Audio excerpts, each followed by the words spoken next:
They thought it was buried forever. But the wolves came for the truth. They say certain truths are meant to disappear over time, but the forest doesn't forget. And the wolves, they remember. Years ago, something was buried among the ancient roots, far from human eyes, far from guilt, fear, or justice. There were no witnesses, only the sound of shovels in the wet earth and the silence agreed upon by those who swore never to return. But someone came back. Not someone. Something. The pack returned, guided by an instinct that spans generations. They dug where no one would dare tread, and what they found wasn't just a secret. It was the beginning of the end for those who believed that the forest was just forest. If you feel like there are truths that have never been told, maybe you're ready to hear them. The forest was too dense for human eyes and too ancient to be just a mass of trees. The residents of the neighboring village learned early on that there were places one shouldn't go, trails, that simply disappeared when one tried to follow them. But there was one clearing in particular that everyone avoided. No one said why. It was a silent agreement, a pact made without words. Years ago, on a night of heavy rain, a group of men hurried through the woods, guilt in their eyes. They carried something wrapped in canvas, something heavy and silent. The rain pounded like punishment, and the thunder seemed to scream what they wanted to bury. There were no rituals, no goodbyes, just hastily removed earth and a hole deep enough to hide what could not be seen. They swore no one would ever know. That time would swallow the truth, and for a while it seemed to work. But time doesn't erase what was buried in fear. It only covers it with silence. The clearing remained empty, untouched. The surrounding trees never grew the same. The birds avoided that part of the forest, and strangely, whenever anyone passed by, they heard a dull, cracking sound, as if something were moving. Underground. The oldest man, who participated in the act, said it was the past trying to escape. But no one listened. Over time, he went mad. They heard him muttering to himself, calling out a name not recorded in any village records. Meanwhile, the wolves began to return. At first, they came only at night, wandering in the distance, distant silhouettes in the mist. Then they began to appear closer, circling the older houses. But they didn't attack. They watched. They dug out small areas of the forest. And always, they returned to the clearing. It wasn't a hunt. It was a search. And then one night, the sound changed. It wasn't just the howl. It was the sound of earth being ripped away in anger. The sound of paws clawing their way through where human hands had tried to hide. The sound of a secret, tired of being forgotten, begging to be returned. Those who tried to bury him were about to realize that the forest does not accept lies, and wolves never forget. That there is something buried deep inside, something that tries to come out even when the world is silent, then maybe this story is yours too. Sign up now and follow the howls, because what's coming back doesn't want to be ignored again. The next morning, the clearing was no longer the same. The ground was disturbed, not by human hands, but by something more precise, more determined. Deep paw prints embedded in the earth indicated the wolves had been digging all night. But it wasn't random. They dug in a single spot, exactly where, years before, something had been buried. The village elder was the first to understand. He stopped before the clearing and fell to his knees. He said nothing. He just wept. It was as if he knew that what was coming could no longer be contained. The past had awakened. Other residents, frightened, went there. They saw the open earth, but didn't touch it.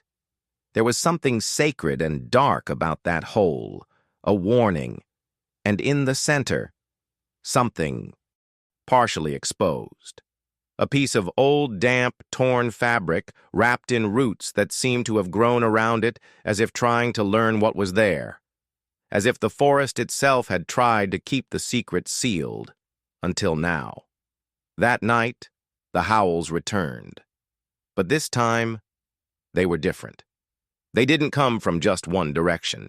They echoed from several points at once, a longer, deeper howl, almost a wail, as if the entire pack was announcing that something had been found or released.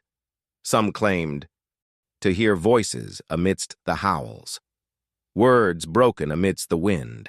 Others swore they saw shadows of men walking alongside the wolves, distorted, faceless figures made of mist and memory. Meanwhile, the old man began to speak. He didn't sleep. He didn't eat. He just wrote, sketching old names, forgotten symbols, fragments of a past he'd tried to hide for decades. One of the pages bore a single warning. They knew, and that's why they tried to bury it. But you don't bury what the forest protects. Days. Later, he disappeared. Only his papers remained, and a trail of footprints, human at first, but ending in paw prints. The town fell silent, doors locked, children sheltered, but there was no avoiding it anymore. Howls came every night, ever closer, as if the forest were breathing inside the houses. And there was a feeling in the air that no one dared say out loud. What the wolves unearthed wasn't just a secret. It was the beginning of a truth that was awakening, and that wanted to be heard. If you also feel that certain things do not belong in oblivion, if some part of you trembles when you hear the sound of the forest, then you are already being called. The clearing remained open. The residents avoided approaching, but the wolves kept coming back. Every night. Always silent. Always in a circle. They dug carefully, as if they knew exactly what they were looking for. There was no rush. There was reverence. What the wolves wanted to unearth wasn't just any object. It was something that carried history, guilt, consequence. On the third night, when the moon was fuller than ever, one of the village children disappeared. There were no signs of an intrusion, just the open window, faint footprints leading to the edge of the forest, and on the windowsill a tuft of gray fur. It wasn't a kidnapping. It was a call. While the adults frantically searched for explanations, the forest remained silent, except for the howls. They echoed louder, closer, but there was something different.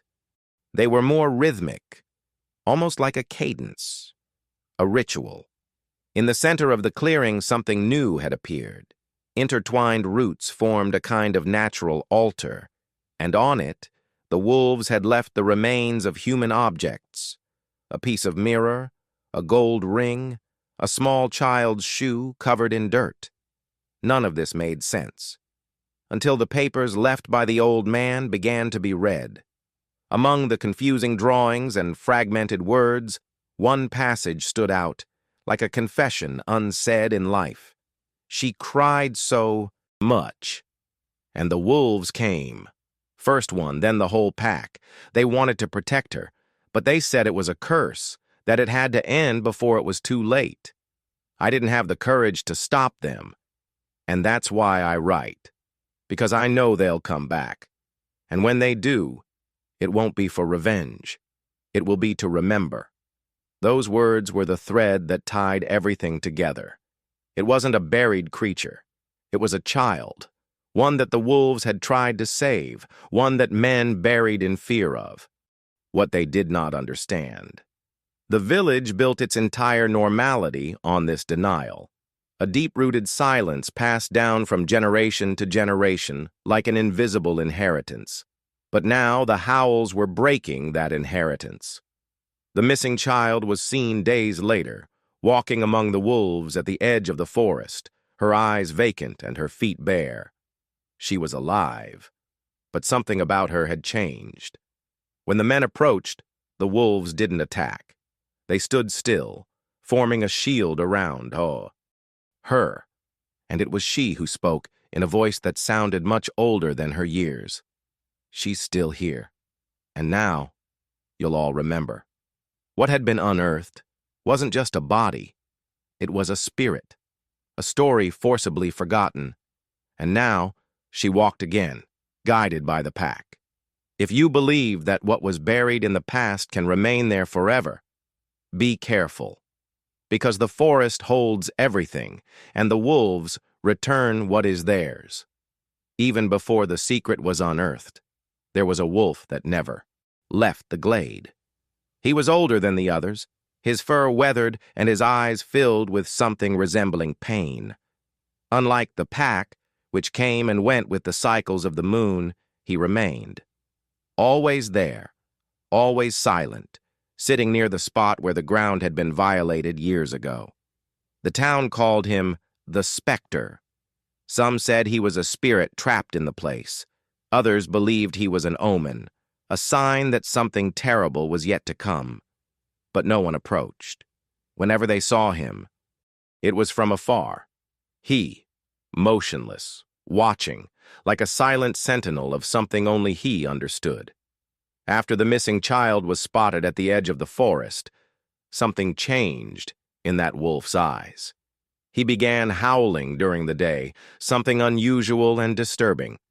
The howls didn't sound like calls. They sounded like wails, long, low, laden with a melancholy that caused the crows to circle and the village dogs to fall silent. A very old woman who lived on the outskirts of the forest and avoided all contact with her neighbors revealed something no one expected. As a young woman, she was present the night the secret was buried. She saw it all. And she also saw the wolf. On that rainy night, as the men dug hurriedly, a single wolf remained a few meters away, watching. He didn't advance. He didn't run away. He simply watched, as if bearing witness were his duty. And when it was all over, he approached the still fresh soil and lay down upon it. He remained there for hours, motionless, as if trying to prevent time from erasing what had just happened. It was the same wolf, the same look, the same silence. The lady said wolves don't carry guilt, but this one seemed to carry memory, not just of a buried body, but of everything that was denied, hidden, ignored, as if he had sworn to remember in place of all those who chose to forget. Days later, a makeshift cross appeared in the center of the clearing. No one had placed it. None of the residents acknowledged the act. It was made of branches tied with vines, wrapped in dry leaves arranged in perfect circles. The wolf was there, as always, beside her, and whoever saw him that night said he was no longer alone. A shadow walked beside him, small, almost human, made of dense mist, and the two looked at the village, as if the forest finally began to return what was buried. That morning, the fog descended thicker than ever. The village awoke to the sound of rusty bells hanging from the balconies, all swinging in unison, even without the wind. The silence that followed was eerie. There was no bird song, no dogs barking, just an unsettling absence, as if the world were waiting for something to happen. The clearing seemed more alive. The previously disturbed earth was now perfectly smooth. No sign of digging, no paw prints. Only a cross of branches stuck out in the center, surrounded by leaves that now seemed petrified. High up in a dead tree, a raven watched silently. The woman who had witnessed the past appeared before the clearing. Her face wasn't filled with fear, but with acceptance. She was there to see for herself, to see if what she had tried so hard to forget had, in fact, returned. And he saw. As the mist began to lift, it revealed something impossible to ignore. In the exact spot where a makeshift grave had once stood, a body now lay. But it wasn't the same one. It was small, but incorrupt, as if time had never touched it. Its eyes were open, and there was no death in them. There was memory. Beside the body, the oldest wolf. lying motionless, like a living statue, guarding that which no human had the courage to protect. Behind him, among the trees, dozens of eyes shone. The whole pack had come, but not to attack. They were there to show off, show that the forest does not forget, that there are things that cannot be buried, that no matter how many generations pass, certain truths always find their way back to the surface. That night, the villagers heard a howl that seemed to tear through the sky. It wasn't anger, it was justice, it was liberation. When dawn broke, the clearing was empty. Neither the body, nor the wolves, nor the lady were there anymore. Only the cross remained. But now, it was nailed with something different, a torn and bloody strip of cloth. Since then, no one has dared to enter the forest. But they say that sometimes, when the wind blows in the right direction, you can hear something in the trees, the sound of earth being moved, and a howl, answered by a child's voice. Because what was unearthed was not just a secret. It was the end of the silence, and the beginning of something much older, something that has called you before, and now calls you again. Sign up now. You've heard the howl. Now, it's up to you to decide whether to ignore it or follow the sound.